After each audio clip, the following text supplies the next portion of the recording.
couple of other news items. Corpus Christi fire crews called to an apartment fire this morning, the second one at this same complex in less than a month.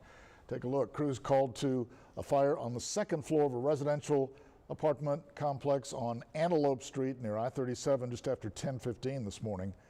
Heavy smoke and flames seen coming from that apartment, but crews had it under control, we're told, in about an hour and a half with no injuries reported. Firefighters had been called to the same apartment complex back on June 22nd. At that time, the middle section of the complex was burning. Officials say they have not determined yet what caused the fire this morning.